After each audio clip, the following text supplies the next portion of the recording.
Bengaluru footpath ಒತ್ತುವರಿಗೆ break, ಪಾದಚಾರಿಗಳಿಗಾಗಿ ಹೊಸ rules ಜಾರಿ. ನಮಸ್ಕಾರ. ಬೆಂಗಳೂರಿನ ರಸ್ತೆಯಲ್ಲಿ ಓಡಾಡುವ ಪ್ರತಿಯೊಬ್ಬರಿಗೂ ಗೊತ್ತಿರುವಂತಹ ಸಮಸ್ಯೆ ಏನು ಅಂದ್ರೆ ಫುಟ್ಪಾತ್ ಇದ್ರೂ ಕೂಡ ರಸ್ತೆಯ ನಡುವೆಯೇ ಜನ ಓಡಾಡ್ತಿರೋದು. ಒಂದು ಕಡೆ ಅಂಗಡಿಗಳು ಒತ್ತುವರಿ ಮಾಡಿದ್ರೆ ಇನ್ನೊಂದು ಕಡೆ ಜಾಹೀರಾತು ಬೋರ್ಡ್ಗಳು ಆ ಫುಟ್ಪಾತ್ ಅನ್ನೇ ಆಕ್ರಮಣ ಮಾಡ್ಬಿಟ್ಟಿರ್ತವೆ. ಮತ್ತೊಂದು ಕಡೆ ವಾಹನಗಳು ಪಾರ್ಕಿಂಗ್ ಲಾಟ್ ಅಲ್ಲ, ಫುಟ್ಪಾತ್ ಅಲ್ಲೇ ನಿಂತಿರ್ತವೆ. ಅದನ್ನ ನಾವು ಕೂಡ ಗಮನಿಸಿರ್ತೀವಿ.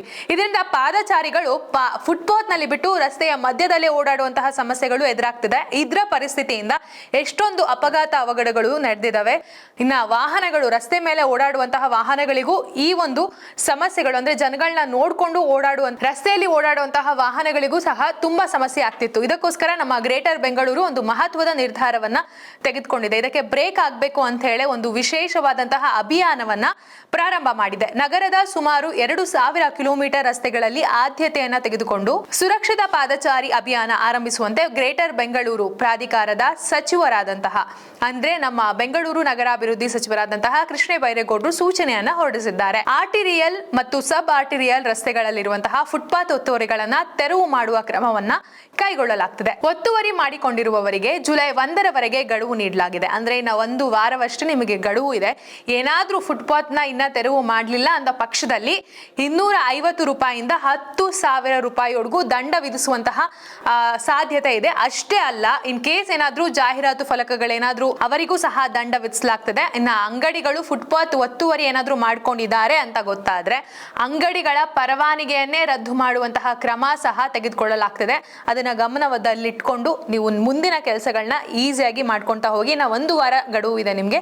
ಇನ್ನ ಬೇರೆ ರೀತಿಯ ಏನಾದ್ರೂ ಕೆಲಸಗಳನ್ನ ಏನಾದ್ರೂ ಇತ್ತು ಅಂತ ಹೇಳಿದ್ರೆ ಇನ್ ಕೇಸ್ ಏನಾದ್ರೂ ನೀವು ಫುಟ್ಪಾತ್ ನಲ್ಲೇ ನಿಮ್ಮ ಬಟ್ಟೆಗಳನ್ನ ಆಗಿರಬಹುದು ಅಥವಾ ಯಾವುದೇ ಕೆಲಸಗಳನ್ನ ಮಾಡ್ತಿದ್ದೀರಾ ಅಂತ ಇದ್ರೆ ಆ ಅಂಗಡಿಯನ್ನ ಈಗಲೇ ತೆರವು ಮಾಡಿಬಿಡಿ. ಇಲ್ಲ ಅಂತ ಹೇಳಿದ್ರೆ ನಿಮ್ಗೆ ದಂಡ ವಿಧಿಸುವಂತಹ ಲಕ್ಷಾಂತರ ರೂಪಾಯಿ ಆಗ್ಬಹುದು ಅಥವಾ ನಿಮ್ಮ ಪರವಾನಿಗೆ ಹೋಗ್ಬೋದು. ಗಮನದಲ್ಲಿಟ್ಕೊಳ್ಳಿ. ಅದರಲ್ಲೂ ಮೇನ್ ಆಗಿ ಮಲ್ಲೇಶ್ವರಂ ಆಗಿರ್ಬೋದು, ಚಿಕ್ಕಪೇಟೆ ಆಗಿರ್ಬೋದು, ಕಮರ್ಷಿಯಲ್ ಸ್ಟೇಟ್ಗಳಾಗಿರ್ಬೋದು, ಜಯನಗರ ಇಂತಹ ಏನು ಶಾಪಿಂಗ್ ಸೆಂಟರ್ಗಳು ಏನಿದಾವೆ ಇವರು ಬೇಗ ಎಚ್ಚೆತ್ತುಕೊಂಡ್ರೆ ತುಂಬಾ ಒಳ್ಳೇದಾಗುತ್ತೆ. ಇಲ್ಲಾಂದ್ರೆ ಮತ್ತೆ ನೀವೇ ದಂಡವನ್ನ ತೆತ್ತಬೇಕಾಗತ್ತೆ. ಮುಂಚೆಯೇ ಈಗ ಆಲ್ರೆಡಿ ಆಗಿತ್ತು. ಈ ಒಂದು ಮಾರ್ಷಲ್ಗಳೆಲ್ಲ ಬಂದಾದ್ಮೇಲೆ ಮತ್ತೆ ಇದಾಗ್ತಾ ಇದೆ. ಇದು ತುಂಬಾ ನಿಷ್ಠೂರವಾಗಿರುತ್ತೆ ಅಂತ ಹೇಳಿ ಸ್ವತಃ ಸಚಿವರೇ ಹೇಳಿದ್ದಾರೆ. ನೀವು ಗಮನದಲ್ಲಿ ಇಟ್ಕೊಂಡು ಮುಂದಿನ ಹೆಜ್ಜೆಯನ್ನ ಇಡಿ. ಇದು ಪಾದಚಾರಿಗಳಿಗೆ ಹಾಗೂ ವಾಹನ ಪಾರ್ಕಿಂಗ್ ಮಾಡಿದವ್ರಿಗೂ ಕೂಡ. ಇನ್ನು ಪಾದಚಾರಿಗಳ ಮಾರ್ಗದಲ್ಲಿ ವಾಹನ ಪಾರ್ಕಿಂಗ್ ಮಾಡಿದ್ರೆ ಅಂತಹ ಗಾಡಿಗಳನ್ನ ಸಹ ಟೋಯಿಂಗ್ ಮೂಲಕ ಎತ್ಕೊಂಡು ಹೋಗುವಂತ ಚಾನ್ಸಸ್ ಇರುತ್ತೆ. ಇದನ್ನ ಗಮನದಲ್ಲಿ ಇಟ್ಕೊಳ್ಳಿ. ಮತ್ತೊಂದು ವಿಷಯ ಏನಪ್ಪಾ ಅಂತ ಹೇಳಿದ್ರೆ ರಸ್ತೆ ಬದಿ ಮತ್ತು ಫುಟ್ಪಾತ್ ಮೇಲೆ ದೀರ್ಘಕಾಲ ನಿಲ್ಲಿಸಿದಂತಹ ವಾರಸುದಾರರಿಲ್ಲದಂತಹ ವಾಹನಗಳ ಮೇಲೂ ಸಹ ಕ್ರಮ ತೆಗೆದುಕೊಳ್ಳಲಾಗುತ್ತೆ.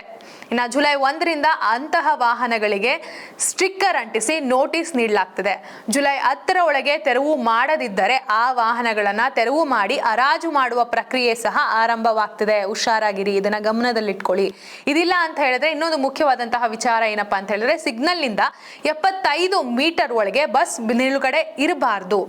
ಏನಂದ್ರೆ ಸಿಗ್ನಲ್ ನಿಂದ 75 ಮೀಟರ್ ಒಳಗಡೆ ಬಸ್ ನಿಲುಗಡೆ ಇರಬಾರ್ದು ಎಂಬ ನಿಯಮವನ್ನ ಸಹ ಈ ಮುಖಾಂತರ ಜಾರಿಗೊಳಿಸಲಿದೆ. ಯಾಕಂತ ಹೇಳಿದ್ರೆ ಎಷ್ಟೊಂದು ಜನಕ್ಕೆ ಬಸ್ ಎಲ್ಲೆಲ್ಲೋ ನಿಂತ್ಕೊಂಡು ಕರೆಕ್ಟ್ ಆಗಿ ಪ್ರಾಪರ್ ಆಗಿ ನಿಂತ್ಕೊಳ್ದೆ ಸಿಗ್ನಲ್ ನಿಂದ ಸ್ವಲ್ಪ ದೂರ ಹೋಗೋ ಅಥವಾ ಹಿಂದೆ ಬಂದು ಫುಟ್ಪಾತ್ ಹತ್ರನೇ ತುಂಬಾ ನಿಂತ್ಕೊಳ್ಳೋದ್ರಿಂದ ಜನಗಳಿಗೆ ಓಡಾಡೋದಕ್ಕೂ ತುಂಬಾ ಕಷ್ಟ ಆಗ್ತಿದೆ. ಎಷ್ಟೊಂದು ಅಪಘಾತಗಳು ಸಹ ಆಗ್ತಿದೆ. ಅದಕ್ಕೋಸ್ಕರ ಈ ಒಂದು ನಿಯಮವನ್ನ ತೆಗೆದುಕೊಳ್ಳಲಾಗಿದೆ. ಒಟ್ನಲ್ಲಿ ಬೆಂಗಳೂರು ರಸ್ತೆ ಅಭಿವೃದ್ಧಿ ಅಂದ್ರೆ ಕೇವಲ ವಾಹನಗಳಿಗೆ ಜಾಗ ಮಾಡೋದು ಅಲ್ಲ, ಪಾದಚಾರಿಗಳು ಸುರಕ್ಷಿತವಾಗಿ ನಡೆಯುವಂತಹ ವ್ಯವಸ್ಥೆ ಮಾಡೋದು ಕೂಡ ತುಂಬಾ ಮುಖ್ಯ ಆಗಿರುತ್ತೆ.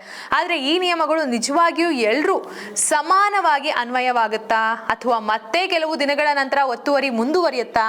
ಇದಕ್ಕೆ ಉತ್ತರ ನೀಡಬೇಕಾಗಿರೋದು ಅಧಿಕಾರಿಗಳೇ. ಯಾಕಂದ್ರೆ ಒಂದು ದಿನ ಕೆಲಸ ಮಾಡಿ ಮತ್ತೆ ಮರುದಿನ ಸುಮ್ಮನಾಗ್ಬಿಟ್ರು ಅಂತ ಹೇಳಿದ್ರೆ ಒಂದು ವಾರ ನೋಡ್ತಾರೆ ಜನ, ಮತ್ತೆ ಅದೇ ಒತ್ತುವರಿ ಕೆಲಸ ನಡೆಯುತ್ತೆ. ಅದಕ್ಕೋಸ್ಕರ ಅಧಿಕಾರಿಗಳು ಮೇನ್ ಆಗಿ ಇದಕ್ಕೆ ನಿರಂತರವಾಗಿ ಪ್ರಕ್ರಿಯೆಯಲ್ಲಿದ್ರು ಅಂತ ಹೇಳಿದ್ರೆ ಒಂದೇ ಜಾಗಕ್ಕೆ ಒಂದು ತಿಂಗಳು 2 ತಿಂಗಳು ಕಂಟಿನ್ಯೂಸ್ ಹೋದ್ರು ಅಂತ ಹೇಳಿದ್ರೆ ಈ ಒಂದು ಫುಟ್ಪಾತ್ ಇನ್ ಕೇಸ್ ಏನಪ್ಪಾ ಅಂತ ಹೇಳಿದ್ರೆ ಫುಟ್ಪಾತ್ ಒಂದಿನ ಒತ್ತುವರಿ ಆಗುತ್ತೆ, ನೆಕ್ಸ್ಟ್ ಡೇ ಬಿಟ್ಬಿಡ್ತಾರೆ ಅಂತ ಹೇಳಕ್ ಹೋಗಿ ಅದನ್ನೇನಾದ್ರೂ ತೆರವು ಕೆಲಸ ಮುಗಿಸ್ಬಿಟ್ಟು ನೆಕ್ಸ್ಟ್ ಡೇ ಬರ್ಲಿಲ್ಲ ಅಂತ ಹೇಳಿದ್ರೆ ಮತ್ತೆ ಒಂದು ವಾರ ನೋಡ್ತಾರೆ ಜನ, ಮತ್ತೆ ಒತ್ತುವರಿ ಕೆಲಸ ಸ್ಟಾರ್ಟ್ ಮಾಡ್ತಾರೆ.